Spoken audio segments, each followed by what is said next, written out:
ईश्वर का अस्तित्व है या नहीं, यह एक अति विवादास्पद विषय है। जहां कई लोग ईश्वर में आस्था रखते हैं तो कई लोग ऐसे भी हैं जो ईश्वर को बिल्कुल नहीं मानते। तो सच क्या है, कौन सही है? आइए जानने की कोशिश करते हैं। ईश्वर है या नहीं, इस सवाल का जवाब हम जानना तो चाहते हैं, पर सच्चाई यह है कि हमने कभी भी खुद से इस सवाल का उत्तर ढूंढने की कोशिश नहीं की। चाहे अपने धर्म या ईश्वर के प्रति आपके जो भी विचार हों, पर क्या वो आपके अपने हैं? शायद नहीं। जरा सोचिए, ये विचार आप में आए कहां से? क्या वो आपके जन्म लेने के समय से ही आपके साथ थे? बिल्कुल नहीं। दरअसल ये आप में डाले गए हैं आपके माता पिता, पंडित, मौलवी, समाज इत्यादि के द्वारा। जब एक बच्चा जन्म लेता है तो वो केवल एक इंसान होता है।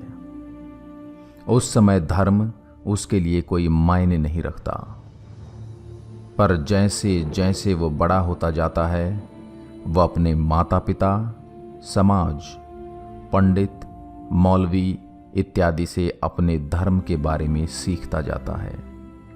यहाँ विडंबना यह है कि वो उनके द्वारा बताए गए सभी बातों को आंख मूंद कर सच मान लेता है, बिना ये जानने की कोशिश किए कि वो असल में सच है अपितु नहीं।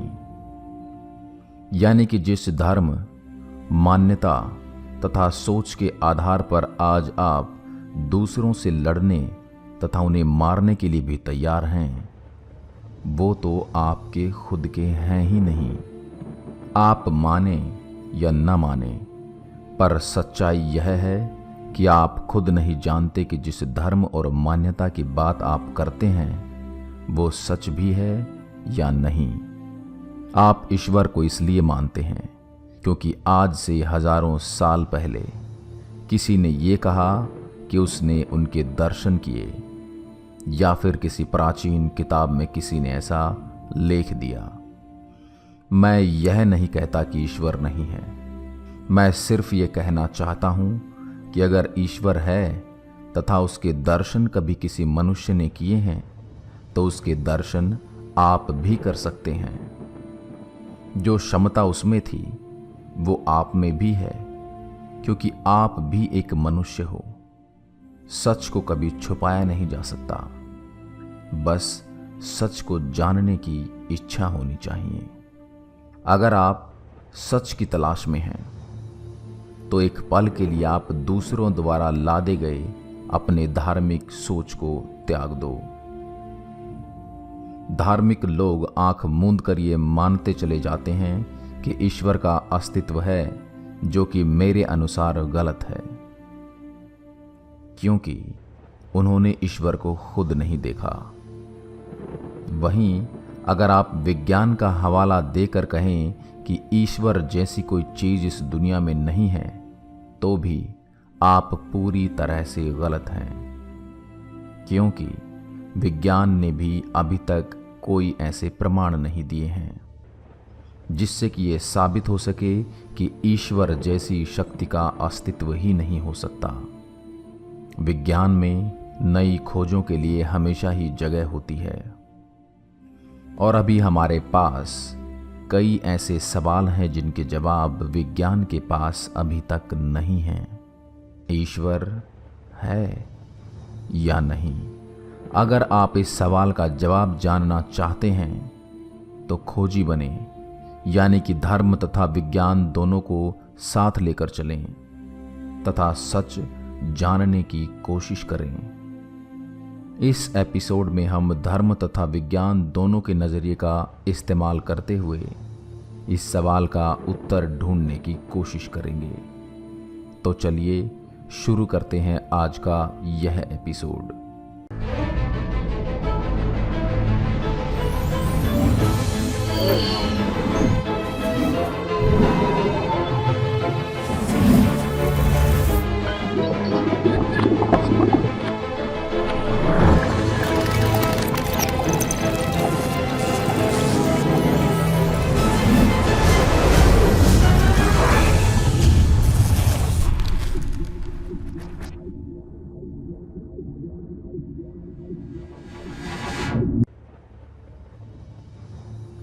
ईश्वर का ख्याल आते ही हमारे दिमाग में एक ऐसी शक्ति की छवि बन जाती है जो हमारी कल्पना से भी ज्यादा शक्तिशाली है। वो इतना शक्तिशाली है कि उसने संपूर्ण सृष्टि का निर्माण किया। वह हम मनुष्यों के जीवन पर भी नजर बनाए रखता है तथा हमारे गलत कामों की सजा भी हमें देता है। अगर आप गहराई से ईश्वर की इस छवि को समझने का प्रयत्न करेंगे तो आप पाएंगे कि ये काफी हद तक मनुष्यों की अपनी सोच से प्रभावित है। नहीं समझे?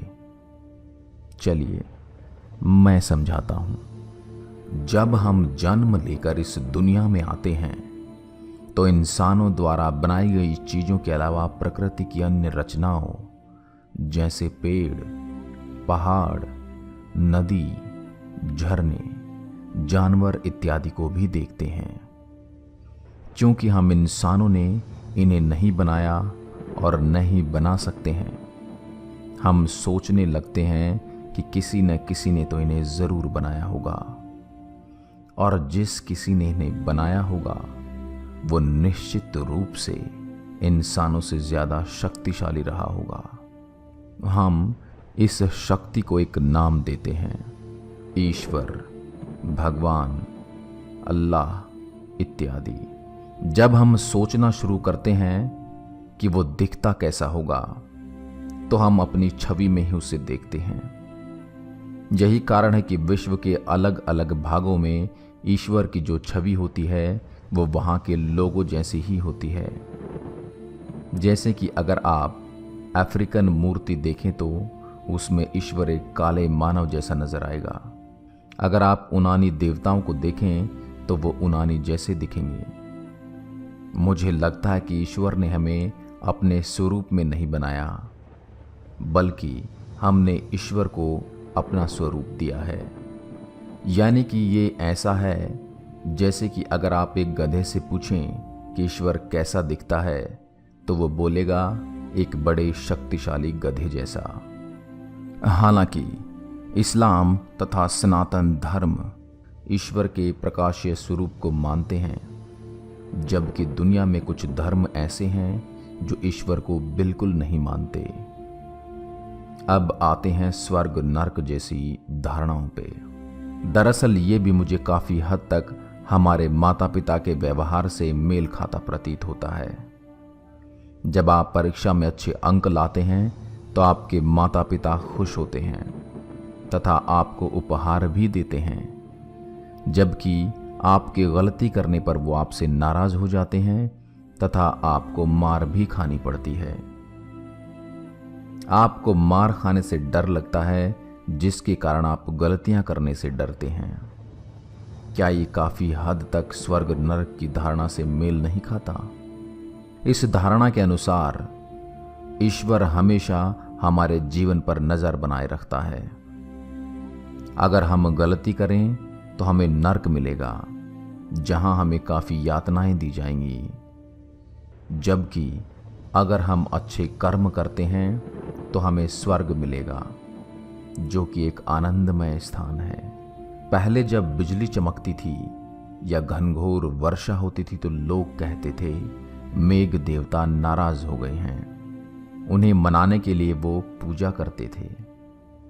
इसी तरह जब सूखा या अकाल पड़ता था तब भी लोग उसका कारण देवताओं की नाराजगी को मानते थे। पर विज्ञान के उदय होने के बाद हमने जाना कि वर्षा होने या न होने में किसी देवता का कोई हाथ नहीं होता। अगर ब्रह्मांड की बात करें तो लगभग सभी धर्म ये मानते हैं कि ईश्वर ने ही इसका निर्माण किया है, पर विज्ञान ने यह साबित किया कि इसका निर्माण लगभग 14 अरब साल पहले बिग बैंग से हुआ था।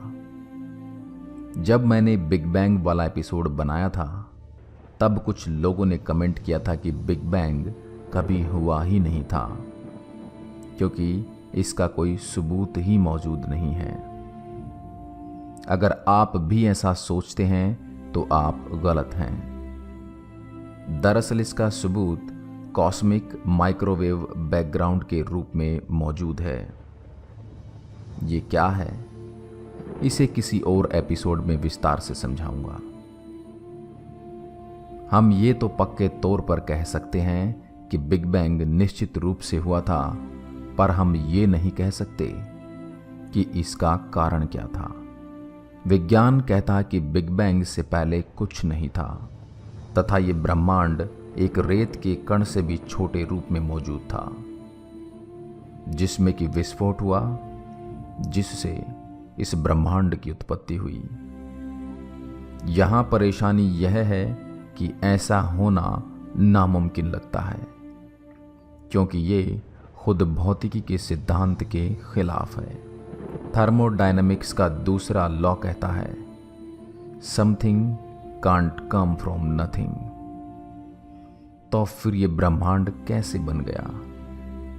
क्या बिग बैंग को किसी शक्ति ने ट्रिगर किया था, जिसे हम ईश्वर कहते हैं? विज्ञान के पास अभी इस सवाल का जवाब नहीं है, पर भौतिक शास्त्रियों को उम्मीद है कि भविष्य में इस सवाल का उत्तर वो ढूंढ ही लेंगे।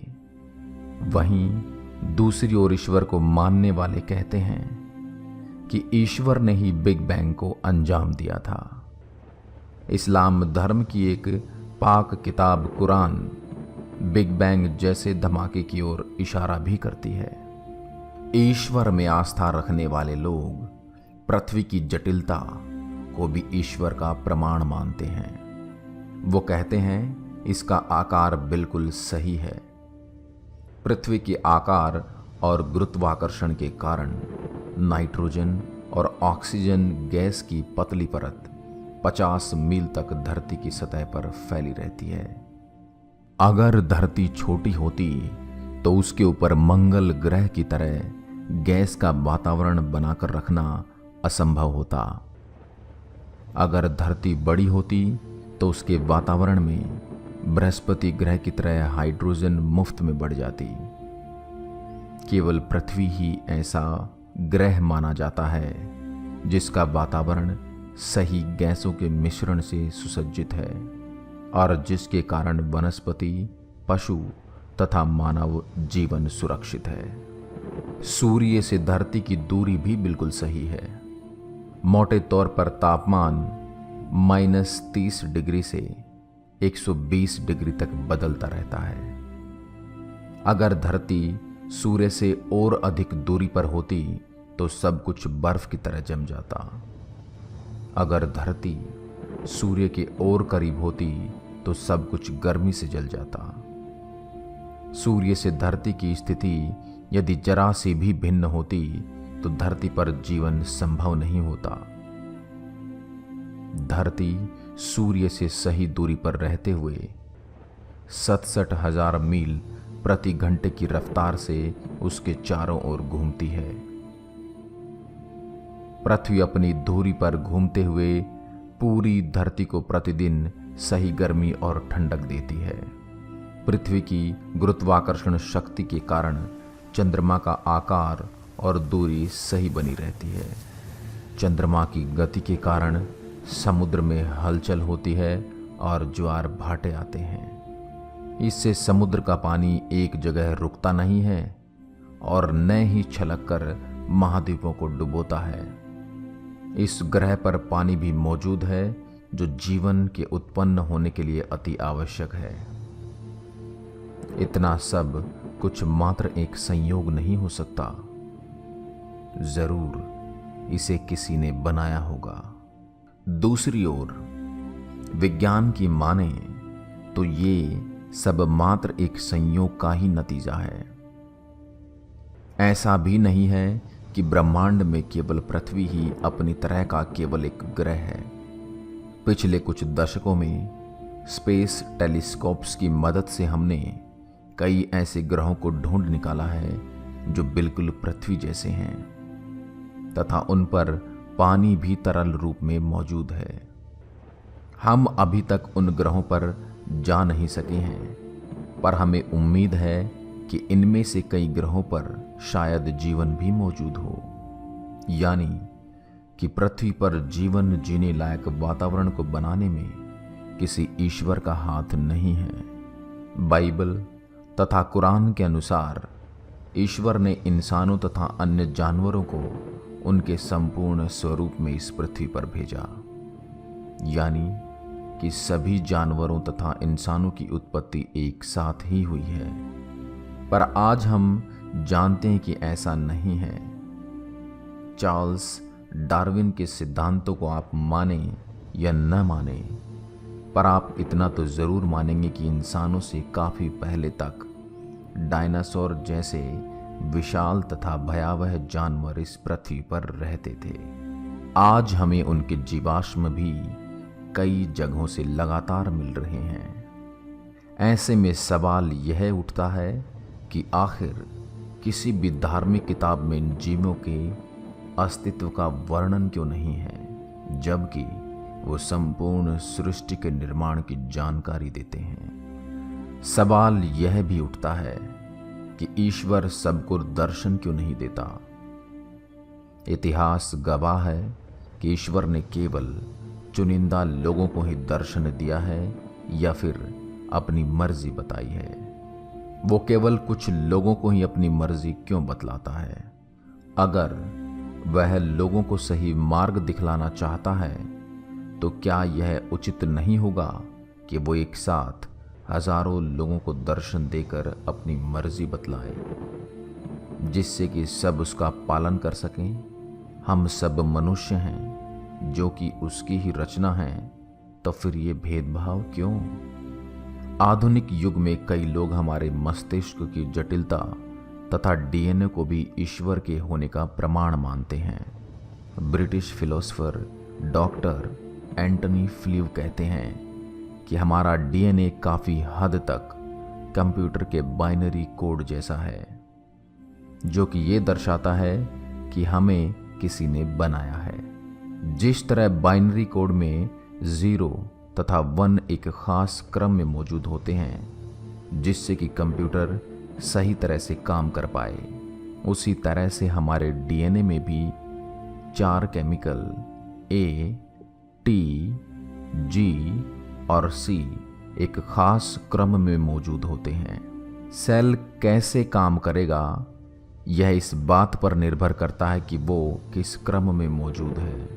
दिलचस्प बात यह है कि हर छोटे सेल में 3 अरब लंबे कोड होते हैं, यानी कि अगर आप दिन रात लगकर भी केवल एक सेल से जानकारी निकालने की कोशिश करें तो आपको पूरे 31 साल लग जाएंगे। लगभग 99% मनुष्य के डीएनए एक जैसे ही होते हैं, पर सब एक दूसरे से अलग अलग इसलिए होते हैं क्योंकि ए, टी, जी तथा सी का क्रम सबके डीएनए में अलग अलग होता है। मानव चेतना, नियर डेथ एक्सपीरियंस, आत्मा इत्यादि भी अब तक विज्ञान के लिए एक अबूझ पहेली बने हुए हैं। विज्ञान कहता है कि पूरा ब्रह्मांड भौतिकी के नियमों से चलता है, न कि किसी अज्ञात शक्ति से। पर ईश्वर को मानने वाले पूछते हैं कि अगर ये ब्रह्मांड भौतिकी के नियमों से चलता है तो उन्हें बनाया किसने? ये नियम आखिरकार नियम क्यों हैं तथा हमारा इस पर जोर क्यों नहीं चलता? क्यों प्रकाश केवल एक सीमित गति से ही चलता है? क्यों प्रकाश केवल एक सीमित गति से ही चलता है? पिछले कुछ शताब्दियों में विज्ञान के क्षेत्र में हमने काफी प्रगति की है तथा कई ऐसे सवालों के जवाब हमने ढूंढ निकाले हैं जिन्हें पहले हम ईश्वर का चमत्कार मानते थे। पर आज भी कई ऐसे अनसुलझे रहस्य हैं जिनके जवाब विज्ञान के पास अभी तक नहीं हैं। पर क्या इसका मतलब यह है कि हम ये मान लें कि ये किसी ईश्वरीय शक्ति के कारण हो रहा है? जी नहीं। किसी सवाल का जवाब नहीं होने का यह मतलब बिल्कुल नहीं है कि उसके पीछे ईश्वर है। इसका केवल ये मतलब है कि विज्ञान अभी तक इतना विकसित नहीं हुआ कि उन सवालों के जवाब ढूंढ सके। अगर ईश्वर सच में इस दुनिया में है तो सवाल यह है कि वो नरसंहार को रोकता क्यों नहीं? वो कहाँ रहता है जब मासूम बच्चे मारे जाते हैं? वो कहाँ रहता है जब उसके ही बनाए लोग उसी के नाम पर दूसरे लोगों को मारते हैं? वो उस समय कहाँ था जब एटम बॉम्ब गिराया गया था? वो अब कहाँ है जब सीरिया जैसे देशों में लोग जान हथेली पर लेकर घूम रहे हैं? आप में से कुछ लोग ये कहेंगे कि जिनके साथ आज अन्याय हो रहा है वो अपने कर्मों का फल भुगत रहे हैं। मुझे जरा ये बताएं कि उन बच्चों ने क्या पाप किए हैं जो 3 या 4 साल की उम्र में ही किसी हादसे का शिकार हो जाते हैं। अब आप कहेंगे वो उनके पूर्व जन्म में किए गए पाप का फल होगा। तो क्या हमारा ईश्वर इतना शक्तिशाली भी नहीं कि किसी को उसके कर्मों का फल उसके उसी जन्म में दे सके? हमारे धर्म हमें सिखाते हैं कि ईश्वर हर जगह मौजूद है, आपके अंदर भी, पर फिर भी हम उसे पहाड़ों, मंदिरों, मस्जिदों, गुरुद्वारों और चर्चों में ढूंढते क्यों फिरते हैं? मनुष्य एक हिंसक प्राणी है जिसे संभालना मुश्किल होता है। जहां तक मुझे लगता है इंसानों के कुछ बुद्धिजीवियों ने धर्म को इसलिए बनाया ताकि अन्य लोगों को ईश्वर के नाम पर डराकर उन्हें गलत कामों को करने से रोका जा सके। यही कारण है लगभग सभी धर्मों में भाईचारा, प्रेम, शांति इत्यादि का संदेश दिया गया है। इस तरह से अगर देखें तो हमें ईश्वर की वाकई में जरूरत है, वरना कोई किसी से नहीं डरेगा, जिससे कि ये पृथ्वी वैसी नहीं रहेगी जैसी कि ये आज है। चलिए वापस लौटते हैं उस महत्वपूर्ण सवाल पर कि क्या ईश्वर का अस्तित्व है? इसका उत्तर है मुझे नहीं पता, पर मैं आंख मूंद कर किसी भी चीज पर भरोसा नहीं करता। हो सके ईश्वर सच में हो, या फिर यह भी संभव है कि ईश्वर जैसी कोई चीज इस दुनिया में हो ही नहीं। मैं सच की तलाश में हूं, इसलिए ये दोनों विकल्प मेरे लिए खुले हैं। इस चैनल के मेरे मुस्लिम दोस्तों ने मुझसे कहा, भाई आप कुरान पढ़ो।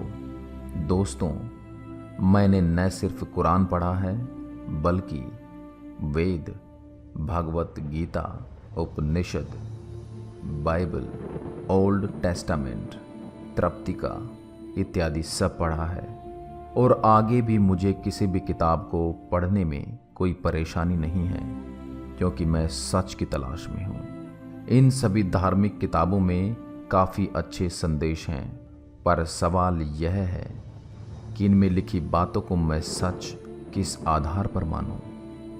मैं ये क्यों मान लूं कि इनमें जो भी संदेश ईश्वर के नाम पे दिए गए हैं वो सब ईश्वर ने ही दिए हैं? अगर ये सब सच भी है तो क्यों ना मैं खुद इस बात की पुष्टि करने की कोशिश करूं। मैं विज्ञान में यकीन रखता हूं, क्योंकि इसमें जो भी बताया जाता है उसकी जांच पड़ताल कई लोग कर सकते हैं, यहाँ तक कि आप भी। पर धर्म के बारे में मैं यह बात नहीं कह सकता। तरीका चाहे विज्ञान का हो या फिर अध्यात्म का या फिर धर्म का, हमारी कोशिश यही होनी चाहिए कि हम सच की तलाश करें, और मेरी तलाश अभी जारी है। दोस्तों, इस एपिसोड का मूल उद्देश्य आपकी भावनाओं को आहत करना नहीं, बल्कि एक हेल्थी डिस्कशन करना था। इसके बावजूद अगर आप में से किसी की भावनाओं को ठेस पहुंची हो तो मैं माफ़ी चाहता हूं। दोस्तों, अगर आपके मन में भी कोई सवाल है जिसका जवाब आप हमसे जानना चाहते हैं तो कमेंट तथा हमारे फेसबुक पेज के ज़रिए हमें भेज सकते हैं। ये क्वेश्चन आंसर का हमारा पहला एपिसोड था। विज्ञान तथा अंतरिक्ष से जुड़े एपिसोड्स हमेशा की तरह हम आपके लिए लाते रहेंगे। तो दोस्तों, मिलते हैं अगले एपिसोड में। तब तक के लिए नमस्कार।